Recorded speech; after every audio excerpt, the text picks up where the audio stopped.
Muchas gracias. Buenos días a todas y a todos. Efectivamente, este no es un debate presupuestario al uso. Es un debate presupuestario marcado por la excepcionalidad. En nuestro caso queremos destacar que la excepcionalidad es doble. La excepcionalidad es doble. Por un lado tenemos esta terrible y trágica pandemia del COVID y por otro lado la segunda excepcionalidad es la convulsa irrupción de la extrema derecha en la política local, en la política ceutí. Creo que estos dos elementos aconsejan a la reflexión, invitan a la reflexión y sobre todo a desarrollar una política que prime y que ponga en el horizonte los intereses generales de Ceuta, de las generaciones venideras y sobre todo de la estabilidad de nuestro pueblo.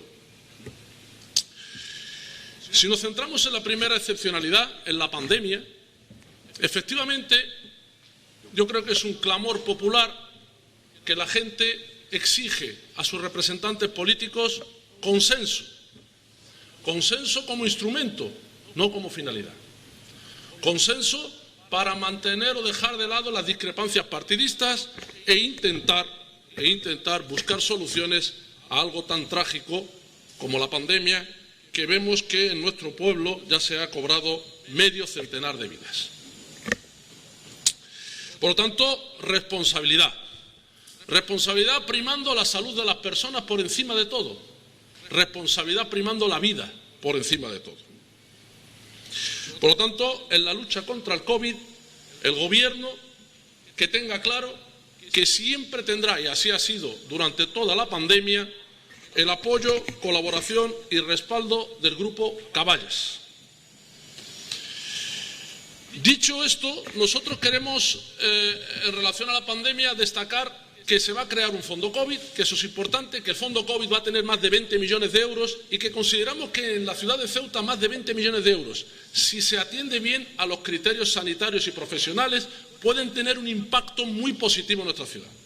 Por eso nosotros vamos a ser especialmente vigilantes, vamos a intentar aportar para que ese fondo COVID verdaderamente sea un instrumento para amortiguar los efectos negativos de la pandemia del COVID. En cuanto a la pandemia y el programa Ceuta Resiste, señora consejera, sabe usted que el programa ha sido respaldado por Caballas desde su comienzo, desde su origen, y sabe usted que en los últimos días nosotros estamos insistiendo para que el Ceuta Resiste abarque a todos los colectivos que se están viendo seriamente afectados por la pandemia. Y me refiero en este caso concretamente al sector del taxi, pero a los asalariados del sector del taxi. Me consta que usted ha tenido reuniones, me consta que usted tiene voluntad de incorporar a este grupo de personas muy importante. Estamos hablando cerca de un centenar de familias que han quedado al margen de ese paquete de ayudas, que lo están pasando tremendamente mal, que trabajan en precario y que trabajan en precario en un sector, el del taxi, que se ha venido abajo por el cierre de la frontera y por la pandemia. Por lo tanto, tengan ustedes en cuenta esos colectivos, que seguramente serán más, pero que el objetivo debe ser, señora consejera, que el Ceuta Resiste no se deje a nadie atrás.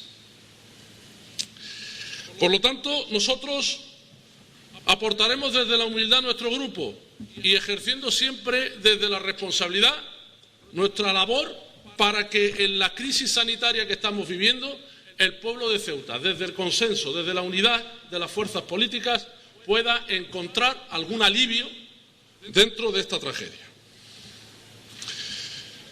Segunda excepcionalidad y especialmente grave, la convulsa irrupción de la extrema derecha en la vida política y pública de esta ciudad. Peligra la convivencia. Peligra la convivencia.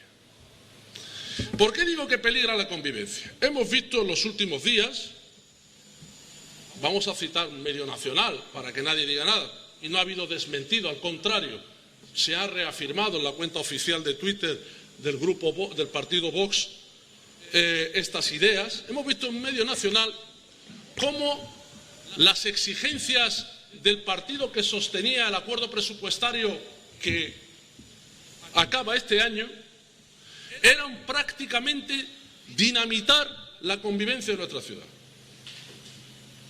Esto yo entiendo que todos aquí queramos salvaguardar de alguna manera nuestro electorado, todos aquí pensemos en los votos, en las elecciones, en la continuidad, pero aquí deberíamos levantar el freno de mano y sobre todo el Partido Popular, un partido de gobierno hegemónico en Ceuta en las últimas décadas, y hacer mucha pedagogía.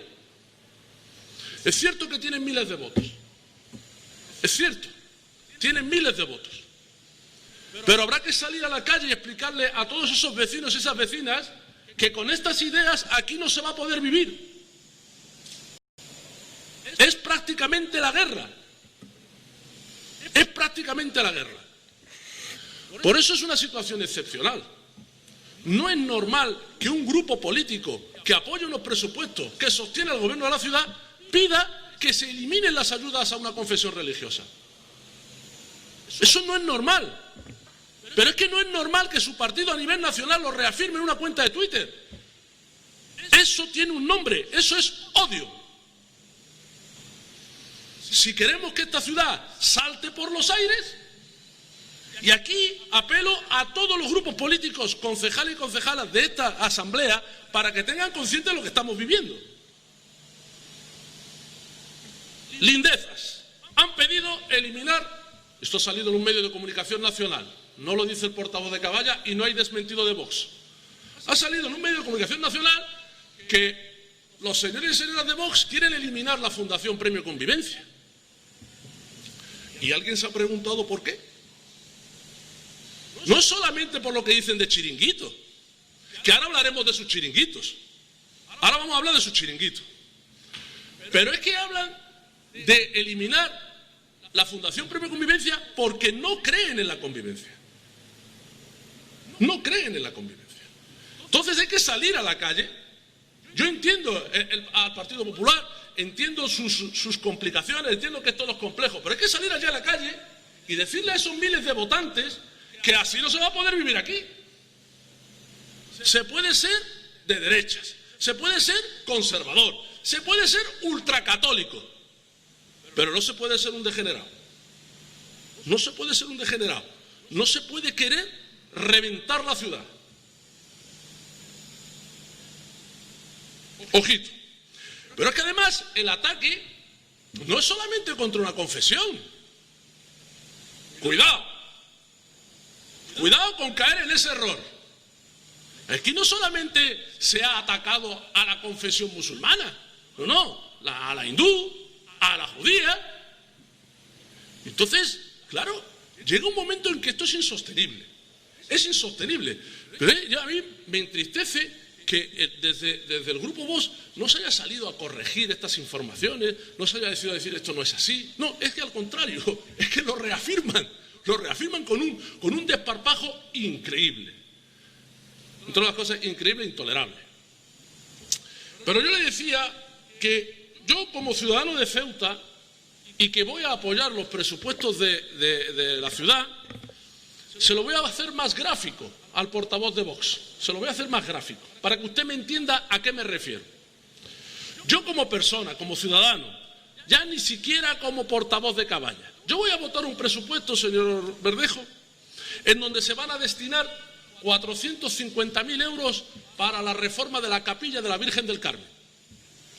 A mí jamás se me pasaría por la cabeza pedirle al gobierno que quitara esa partida. Jamás. Además no dormiría tranquilo. Pero ustedes sí lo hacen con la confesión musulmana. ¿Qué le pasa con los musulmanes? ¿Tienen algún trauma? Yo es que no lo entiendo.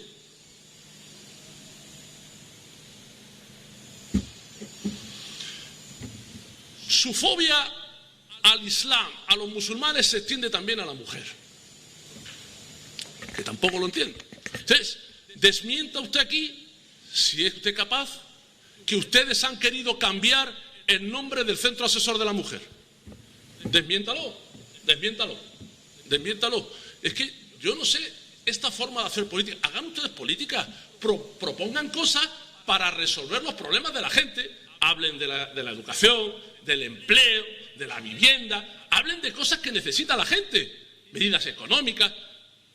Yo les leo nada más cosas contra los musulmanes, cosas contra las mujeres, cosas contra los inmigrantes, los MENA, la frontera y Marruecos. Nada más. No salen de ahí. Entonces, yo apelo al Grupo Popular para que entre todos, y ahí me incluyo yo, se haga pedagogía. Se haga pedagogía. Reconociéndole incluso a todo el mundo aquí que yo puedo haber cometido errores y cometo errores a diario, pero hay que hacerle entender a la gente que con esta política no tiene futuro la ciudad. No tiene futuro la ciudad. Yo no sé qué pretendía el Grupo Vox, que el gobierno castigara a casi la mitad de la población y no pasara nada. O sea, ¿este tipo de políticas no va a tener consecuencias? No lo sé, de verdad. Yo quiero dejar claro que esta es una oportunidad para visibilizar el aislamiento de la extrema derecha en Ceuta. Y por eso nosotros, en esta doble excepcionalidad, vamos a apoyar los presupuestos. Porque es importante aislar a la extrema derecha. Es importante trasladar el mensaje de que estas personas, este grupo político, no quieren nada bueno para Ceuta. Que con esa política van a reventar los cimientos de la convivencia de Ceuta, que no se puede vivir con el látigo, que no se puede someter a la mitad de la población. Y por lo tanto, en esa doble excepcionalidad tendrán ustedes el apoyo de Caballas. Decía que antes de entrar en el presupuesto hay algunas discrepancias históricas nuestras con el Grupo Popular, que ahora pondremos encima de la mesa, que no podemos pasar por alto. Quería decirle solamente al portavoz de Vox que por el formato reglamentario no vamos a poder debatir, pero usted, evidentemente, está en su derecho luego en su turno de contestar, que el argumento de los chiringuitos y tal se cae por su propio peso, señor Verdejo, se cae por su propio peso. Mire, yo le voy a poner un ejemplo.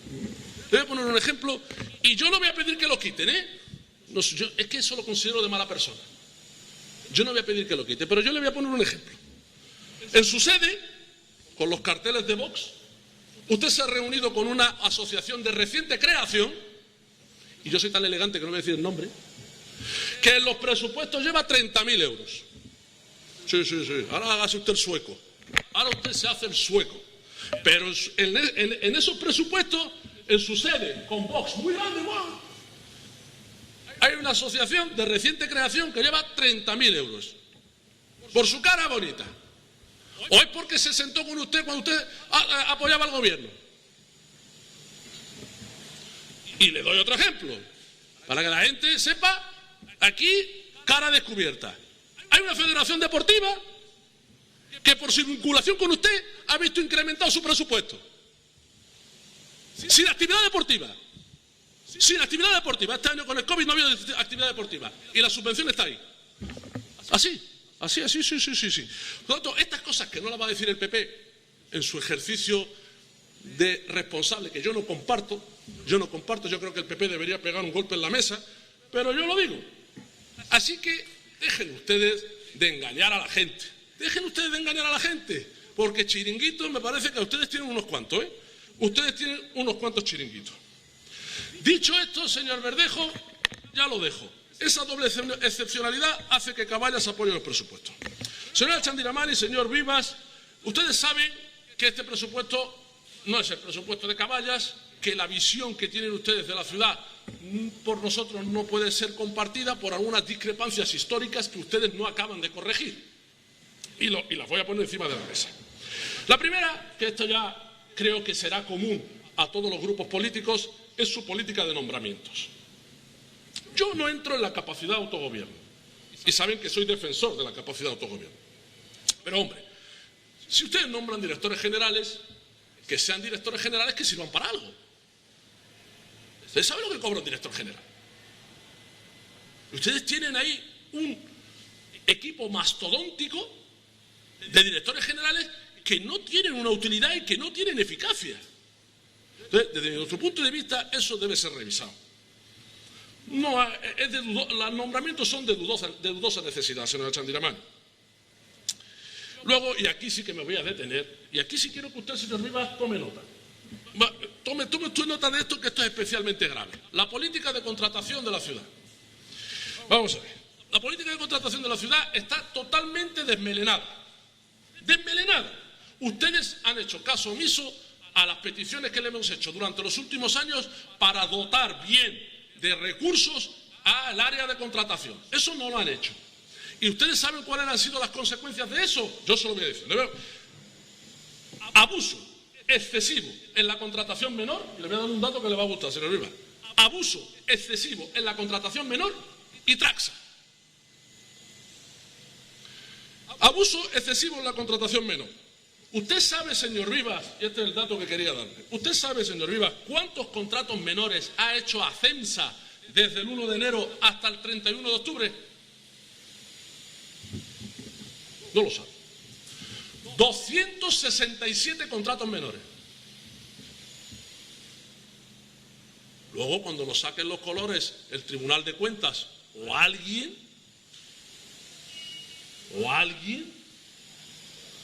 ojo con las consecuencias. Ojo con las consecuencias. ¿Es normal casi 300 contratos menores en 10 meses?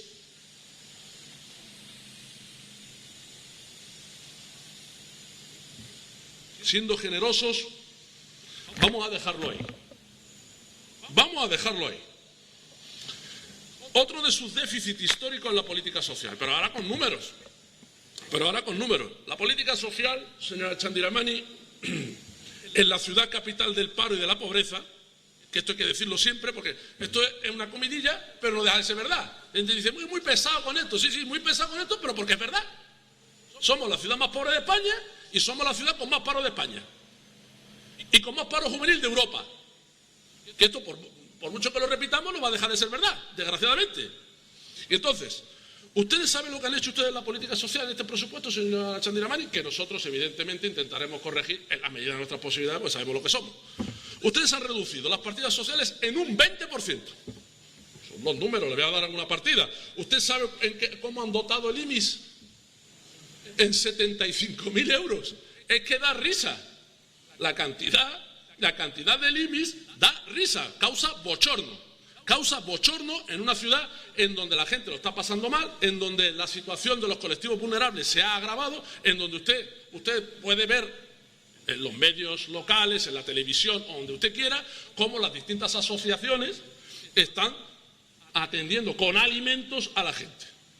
Y usted, en esa situación, en esa realidad, no solo ya no hace compatible el IMIS con el ingreso mínimo vital, no, sino que es que usted lo reduce a una cantidad que es irrisoria. 75.000 euros para el IMIS, eso es inaceptable, señora Chandiramani. Luego también reducen el alojamiento alternativo, reducen las becas. Usted mueve la cabeza, pero son los números. Reduce en un 20% las partidas sociales. En un momento de especial vulnerabilidad de la gente que peor lo pasa, y eso nosotros consideramos que debe ser corregido. Inversiones. Hombre, nosotros aquí, señora Chandiramani, creo que no nos vamos a poner de acuerdo, evidentemente, pero yo creo que ustedes tienen que ser sinceros. En la política de inversiones hay un claro desequilibrio territorial. Es que esto es lo de siempre. Ustedes, cuando acometen las inversiones en las barriadas o las distintas zonas de la ciudad, nosotros lo único que le pedimos es que lo hagan con un criterio, el criterio de la necesidad. El criterio de la necesidad. Actúen donde sea necesario, pero es que el plan de inversiones que tienen ustedes ahí no atiende a la necesidad. Ustedes dejan fuera del plan de barriadas a barriadas con muchas carencias, incluyen otras que tienen dotaciones y servicios que esas barriadas excluidas no tienen, y de verdad, hay alguien con cierto criterio de responsabilidad debería tomar alguna medida. Por lo tanto,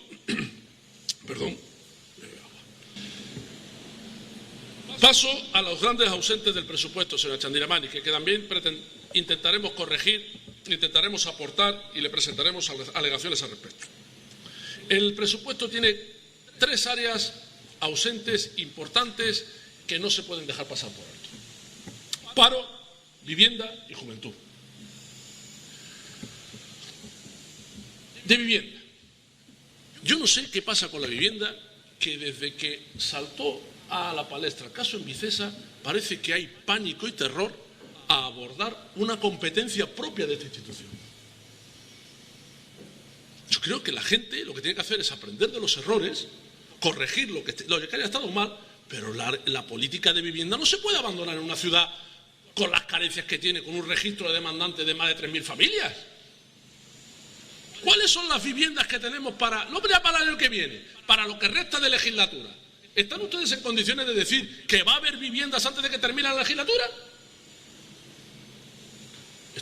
Ustedes no pueden hacer dejación de funciones.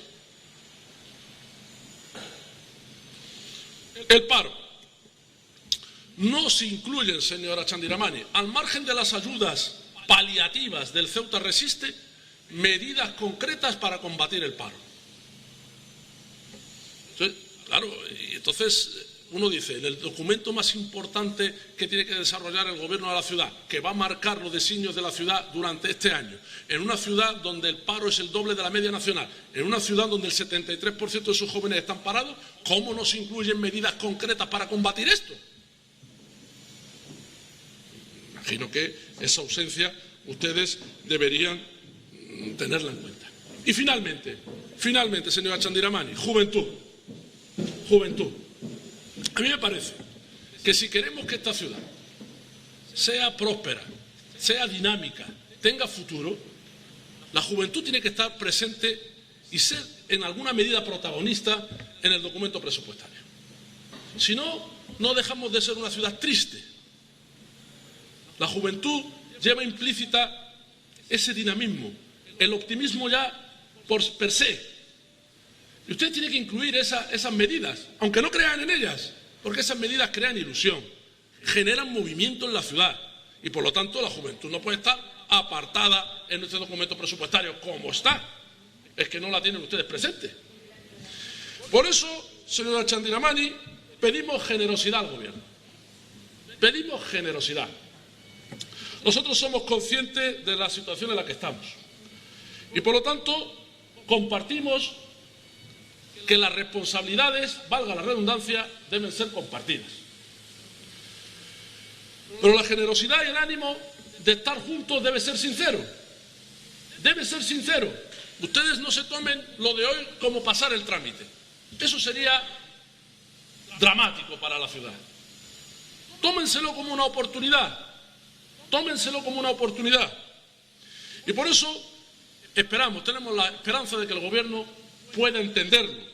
Ceuta necesita esta nueva forma de trabajar, nueva forma de gestionar y por lo tanto nosotros en esa línea nos van a tener ahí, vamos a aportar alegaciones al documento presupuestario y vamos a intentar enriquecerlo en la medida de nuestras posibilidades. Muchas gracias.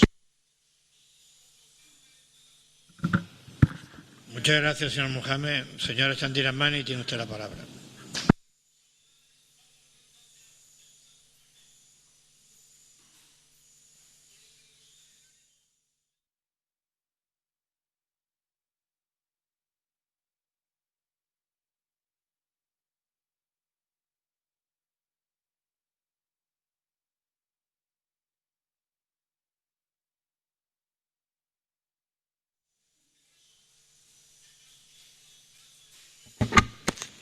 Muchas gracias. Gracias, señor presidente. Señor Ali, muchas gracias por el apoyo a los presupuestos de la Ciudad Autónoma de Ceuta para el año 21. La excepcionalidad a la que usted hace referencia la venimos padeciendo todo este año 2020. Lamentablemente, hasta que la vacuna no esté implantada, seguiremos teniendo que adoptar medidas excepcionales y en este presupuesto se contemplan muchas de ellas. Por ello, gracias por su apoyo y por entender la difícil situación. Gracias. Quería aclarar que en el programa del Ceuta Resiste hemos tenido contactos tanto con los sindicatos UGT, comisiones obreras fundamentalmente, y con la Cámara de Comercio y la Confederación de Empresarios, y estamos redactando las bases del Ceuta Resiste en esta segunda fase que, como saben, se aprobó en el expediente de modificación de crédito del otro día y que supone inyectar 4,2 millones de euros más al sector empresarial, a las pymes y a nuestros autónomos. Un programa que no tiene copia ni repetición en ninguna otra parte del territorio ceutí, territorio español, y yo creo que debemos de congratularnos por ello. Estamos intentando incorporar todos aquellos sectores que se van a ver afectados por el estado de alarma o por el cierre decretado por la Consejería de Sanidad desde el pasado mes de agosto. Estamos intentando llegar también a los máximos consensos y también se lo trasladaremos a todos los grupos de la Asamblea para que puedan estimar, aportar, incrementar, mejorar ese texto que será un decreto de la Consejería de Hacienda. Por otra parte, también hemos previsto hacer un solo pago de las ayudas del Ceuta Resiste, porque hemos visto que en el anterior programa el hacer 3 pagos durante los 3 meses que duró el estado de alarma ha hecho que muchos de esos pagos se retrasen y menoscaban la programación para la que se hizo, o la ayuda para la que se hizo, o el objetivo para el que se hizo, ¿no?, que es atender la liquidez de las empresas. Por ello, vamos a disponer de un solo pago. Seguramente sea un pago único de 2.000 euros por empresa, autónomo o pyme, y hasta 1.400 euros por cada trabajador que hayan mantenido en los 3 meses anteriores a la promulgación del decreto. Todo esto todavía se está cerrando, pero creo que esa será la táctica a emplear. Además, me gustaría decirle que creo que este programa Ceuta Resiste y el abono de los ERTES será una ayuda importante tanto a las empresas como a los trabajadores que quedaban fuera.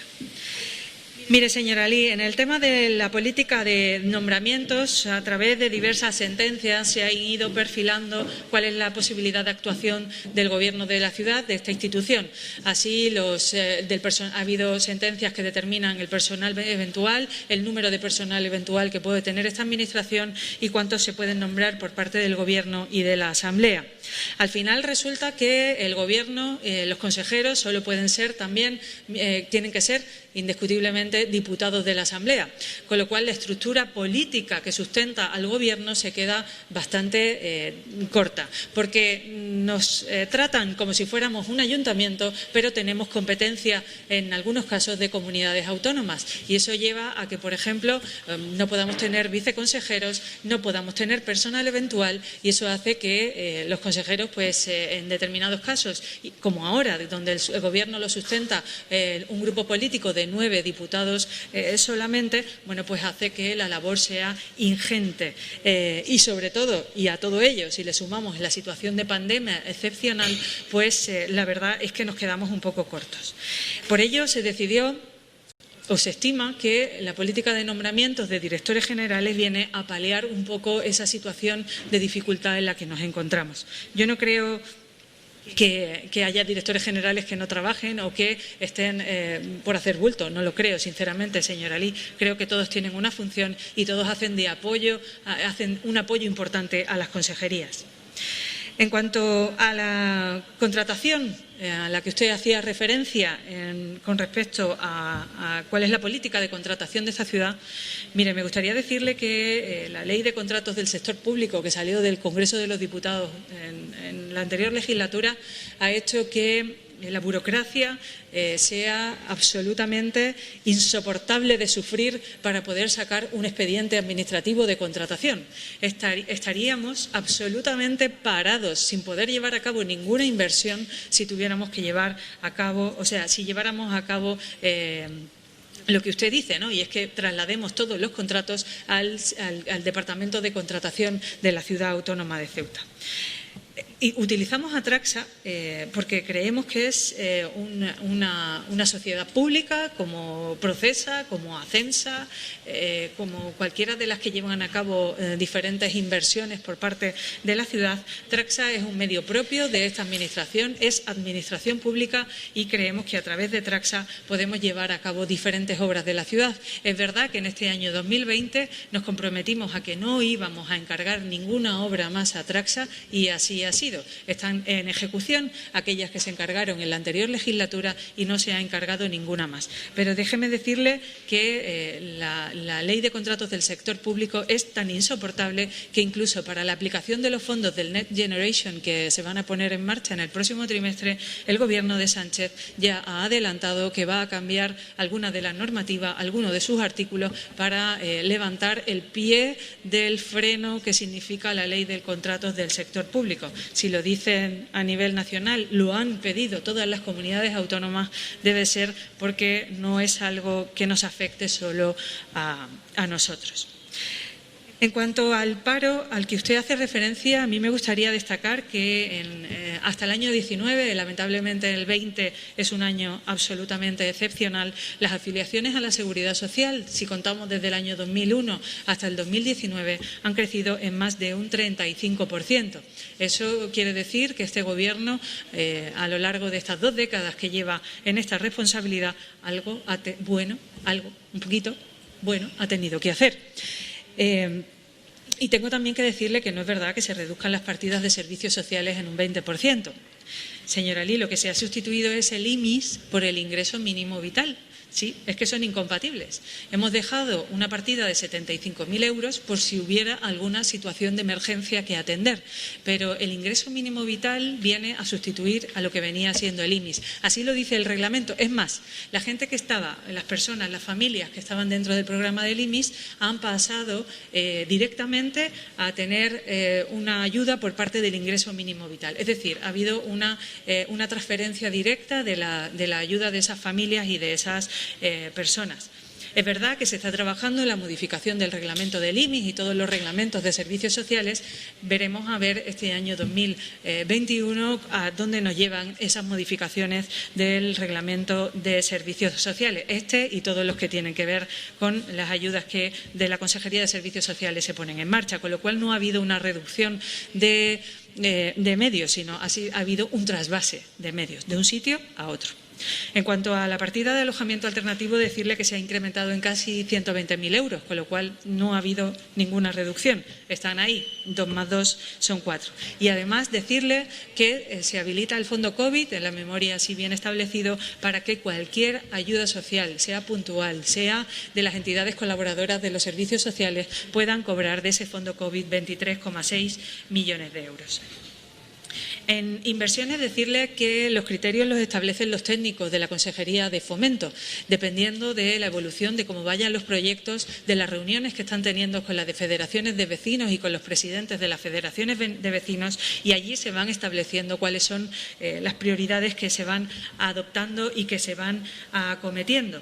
Y además decirle que están en licitación la construcción de 90 viviendas por parte del Estado, además de que la ciudad de Ceuta lo que ha decidido es emplear sus recursos en la rehabilitación de viviendas para alargar la vida útil de las mismas, con lo cual no es que no haya vivienda pública, no hay construcción de vivienda pública, es verdad, pero sí que se están empleando ingentes fondos en la rehabilitación de la misma, ya sea vivienda pública o vivienda privada, porque quiero recordarle que hace poco tiempo salió a una convocatoria de bases de subvenciones para rehabilitar vivienda pública, que normalmente es vivienda que ha sido pública en su inicio, que se adjudicó mediante vivienda pública, como vivienda pública, y que pasado el plazo ya se ha convertido en vivienda privada. Nosotros, en cuanto al paro y a lo que usted hacía referencia con anterioridad, en lo que estamos trabajando es en cambiar la estructura económica de Ceuta, intentarlo al menos. Creemos que en el ámbito tecnológico, con las modificaciones legales y financieras y tributarias que estamos consiguiendo a través de la Ley de Presupuestos Generales del Estado o nuestro régimen económico y fiscal especial que ya tenemos, es conseguir atraer empresas tecnológicas, de base tecnológica, que consigan vender su producto a través de la red, porque es una manera manera a través de la cual la sociedad ceutí puede emplearse. Fíjese si se emplea, que ahora mismo ya tenemos más de 250 empleos creados, más de 25 empresas que se han instalado en Ceuta, y ese es el camino iniciado y que debe continuar a lo largo del tiempo. Y para terminar, y referida a la juventud, yo quiero decirle que esta ciudad tiene a la mejor juventud, porque en este tiempo de pandemia ha demostrado ser responsable, ha demostrado que ha respetado el confinamiento, ha respetado la desescalada, y durante este verano hemos podido ver que la juventud se ha convertido o ha hecho ver que ellos son parte importante para la solución de la pandemia. Y me gustaría decirle que la juventud es un pilar fundamental de este presupuesto, pero usted no debe de mirar solo la Consejería de Juventud, debe de mirar que es un área transversal. En educación se atiende a la juventud, en deporte se atiende a la juventud, en servicios sociales se atiende a la juventud, en el área de fomento, con las diversas inversiones que se realizan en las diferentes barriadas, se atiende a la juventud, con lo cual es una parte protagonista y fundamental de nuestra acción de gobierno desde el principio de los tiempos, desde hace ya más de 17 años. Y, por otra parte, decirle que el Partido Popular está absolutamente de acuerdo con lo que usted ha expresado en cuanto a la convivencia de esta ciudad. Nosotros creemos que la convivencia en esta ciudad, yo siempre lo he dicho, es un valor fundamental, son nuestros cimientos. Pero además la convivencia, tal y como los ceutíes la vivimos, la llevamos en nuestro ADN. No hace falta que estemos continuamente diciendo que queremos convivir y que vamos a convivir, porque los ceutíes de bien lo llevamos en el ADN, lo llevamos haciendo siglos y lo seguiremos haciendo siglos, porque nosotros pasaremos. Y como siempre, Ceuta ha sabido sobrevivir, porque los ciudadanos de Ceuta son mucho más inteligentes y mucho mejores que nosotros que estamos aquí. Gracias. Muchas gracias, señora Chandiramani. Señor Mohamed, tiene usted la palabra.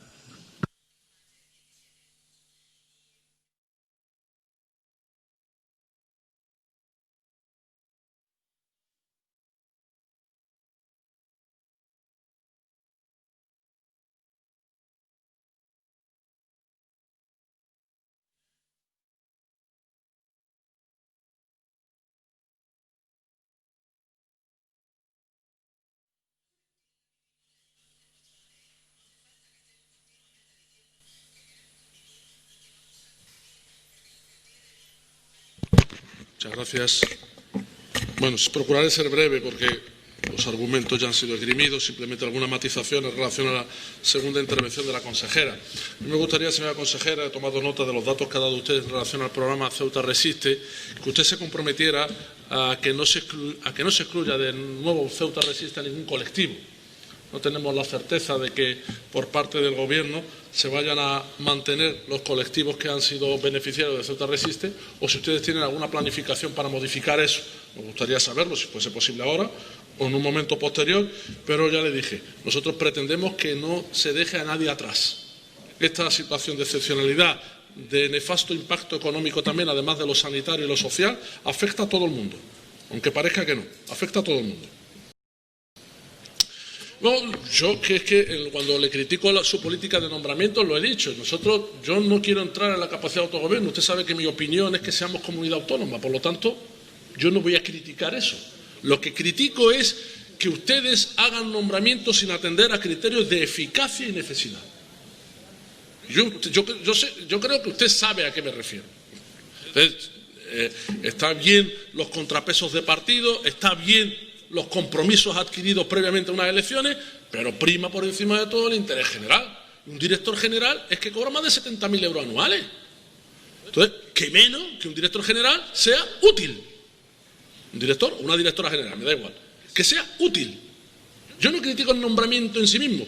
Critico que ustedes hacen el nombramiento sin atender a la eficacia, al mérito, a la capacidad de trabajo. Esa es la crítica. No vamos a ponernos de acuerdo con la contratación, señora Chandiramani. Vamos a ver. Es verdad que la ley tiene unos trámites administrativos. Vale. Pero que tenga unos trámites administrativos que le voy a aceptar el adjetivo de farragoso. Vale, lo aceptamos.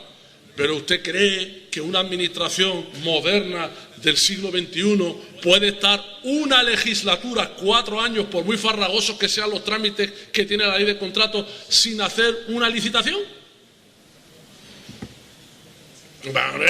Es que no se puede sostener, señora Chandiramani. Yo entiendo que a veces por razones de operatividad pues tengan ustedes que tirar de la contratación menor. Pero me parece a mí que se está abusando y que ustedes van a empezar a tener problemas. Es una advertencia nada más. No les deseo el mal. Pero simplemente creo que 267 contratos menores de enero a octubre me parece una pasada. Y ustedes esto no lo van a poder evitar en la fiscalización del Tribunal de Cuentas como mínimo. Como mínimo. Por lo tanto, señora Chandiramani, seamos un poquito más rigurosos. Luego, Traxa no es Procesa ni es servicio tributario. No, por favor. Yo apelo a cierta rigurosidad en el debate. Traxa, ¿cuántas participaciones de Traxa tenemos? Una. ¿Y usted puede decir que Traxa es igual que Procesa? Pero, por amor de Dios, usted se reúne con los responsables de Traxa en la ciudad. No, usted se reúne con los capataces que hay aquí. No, sí. Usted fue a Madrid y habló una vez. Por favor, señor Viva. Si usted, mire, señor Viva, aquí vamos, estamos de buen rollo, ¿no? Bueno, estamos de buen rollo. ¿Usted va a decirme que Procesa igual que Traxa?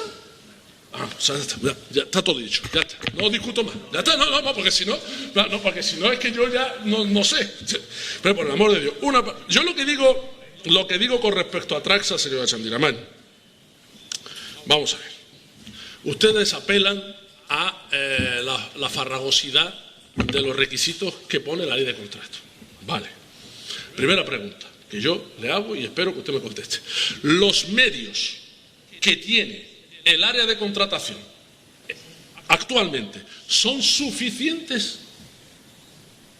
Esta es la pregunta que le lanzo. Y si no son suficientes, la responsabilidad del gobierno. Esto es así.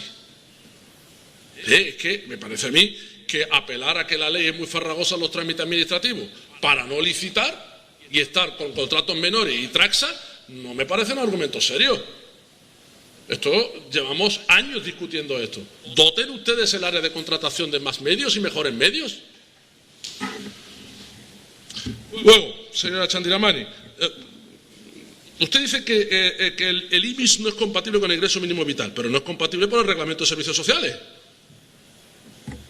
Modifíquenlo.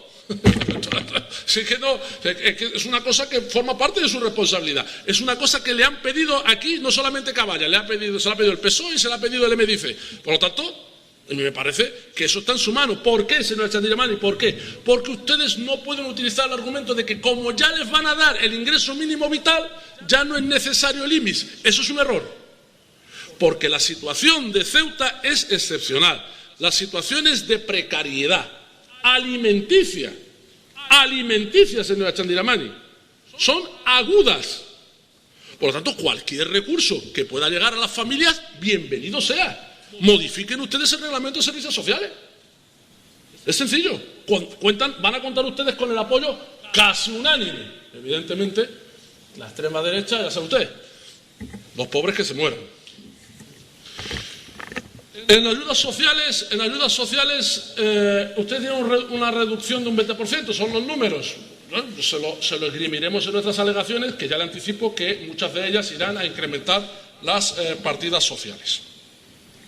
No me ha parecido correcto que usted diga que el plan de inversiones está diseñado por los técnicos. Cuidado, el plan de inversiones tiene que tener una orientación política. Y luego el desarrollo de los trabajos sí tiene que ser técnico. Por lo tanto, decir que el técnico ha decidido que tal barriada o cual barriada, eso no es verdad, ¿eh? O si no, no sé, entonces ustedes, no sé, en el ejercicio de sus funciones han delegado en los técnicos una cosa que tiene que ser una decisión suya, que para eso les han votado la gente. O sea, el plan de inversiones tiene una orientación política. Y como tiene una orientación política, yo lo que les pide Caballas es que la orientación política sea la necesidad. con independencia de donde sea. Si lo necesitan aquí, en el patio Ochoa, en el patio Ochoa, pero si lo necesitan en el Príncipe también. Esto es lo que nosotros criticamos del plan de inversiones. Luego, la estructura económica, yo no he querido entrar en el planteamiento que hay, porque estamos inmersos en algo que ha propiciado el vicepresidente segundo de ese nuevo plan económico para la ciudad, que yo espero que podamos llegar a un acuerdo y que efectivamente es importante para el futuro de nuestra ciudad. Aquí hay que decir una cosa también, señora Chandiramani. Esto hay que hacerlo de la mano del Gobierno de España.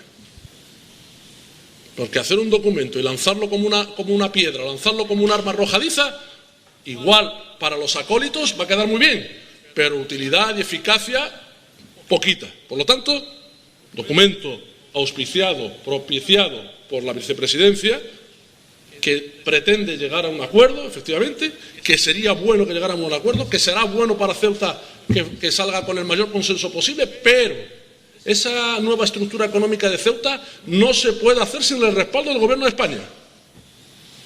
Lo digo para que lo tengamos en cuenta. Finalmente, yo cuando me refiero a juventud, señora Chandiramani, el argumento trampa de la transversalidad, es verdad, en Fomento van los jóvenes y los no jóvenes. Y en servicios sociales van los jóvenes y los no jóvenes. Esto es un poquito hacer trampa, ¿no? Yo cuando me refiero a juventud, me refiero a juventud como hecho diferencial. Como hecho diferencial.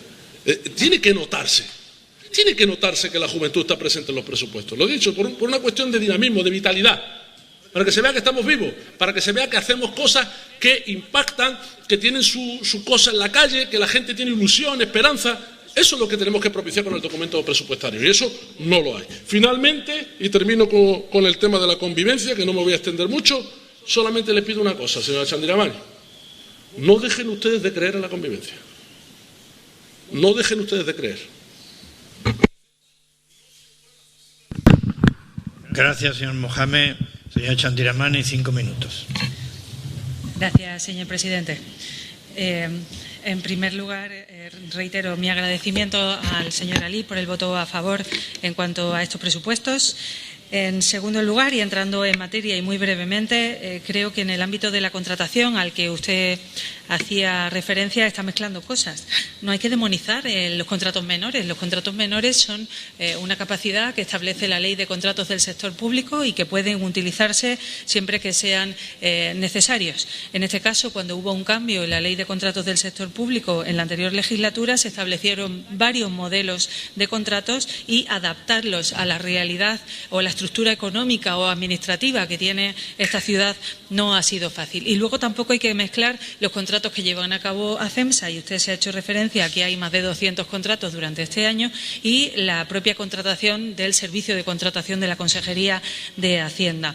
En el caso de ACEMSA estamos haciendo un esfuerzo importante en cuanto a inversión y mejora de la red de abastecimiento, y por ello hay tantos contratos menores. Y también estamos haciendo un esfuerzo por mejorar la capacidad administrativa de la sociedad, que se ha visto mermada en los últimos tiempos, y tenemos mucha contratación pendiente de adjudicación. Como sabe la persona que está en el Consejo de Administración, estamos reiterando a los servicios jurídicos y de intervención la necesidad de que aceleren los procedimientos de que salgan a licitación esos contratos. Una cosa es una cosa y otra es otra. Y no demonice los contratos menores, son una práctica habitual de las administraciones que prevé la Ley de Contratos del Sector Público. Mire, me consta que están en cuanto a la modificación de los reglamentos de servicios sociales. Veremos cómo va a lo largo del año la tramitación de los mismos. Y las ayudas sociales, la Consejería de Servicios Sociales no ha bajado su potencial de financiación y de poder ayudar a las personas de Ceuta que se vean más desfavorecidas. Yo creo que al revés, que se han visto incrementadas este año durante 2020 y serán incrementadas en el año 2021. Si se quieren hacer compatibles o no el IMIS con el ingreso mínimo vital, también habrá que ver la regulación que tiene el ingreso mínimo vital y si eso se puede hacer o no.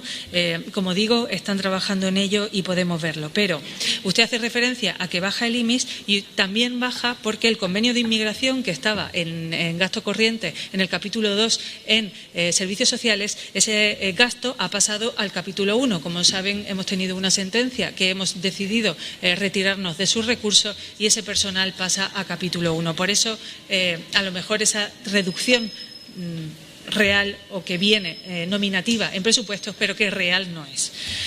En cuanto a si Traxa es igual que Procesa, hombre, nosotros nos hemos reunido con el presidente de Traxa, no ahora, sino desde antes, con la que era la señora Rodríguez, Elvira Rodríguez, que vino a Ceuta, luego el presidente actual, cuando hubo cambio de gobierno, nosotros hemos ido a Madrid, el presidente de Traxa ha venido a Ceuta antes de la pandemia, yo creo que fue de los últimos viajes oficiales que se pudieron hacer antes del confinamiento, con lo cual, hombre, Traxa es una empresa pública donde todas las comunidades autónomas y ciudades autónomas tenemos participación y, como ellos nos dicen siempre, nosotros somos sus jefes para poder encargarles todas las obras y todos los servicios que veamos necesarios. Y además, en el ámbito de los servicios, le tengo que decir que han sido notablemente eficaces en la gestión de algunos servicios que venían dándonos muchas dificultades y que usted conoce, por ejemplo, en el ámbito del deporte, y creo que han dado una salida más que aceptable a la ciudad de Ceuta y un servicio más que aceptable a la ciudad de Ceuta. Y en cuanto a la juventud, reitero, la transversalidad es así. Mire, me quiero acordar ahora del proyecto del Ceuta Open Future que se ha puesto en marcha en las Murallas Reales y que tiene que ver con un centro tecnológico de incubadora y de aceleración de proyectos digitales. Esa incubadora y esos proyectos digitales tienen que ver y en ellos tienen mucho que decir la juventud de Ceuta. 2 FPs para el desarrollo de páginas web y de servicios digitales también.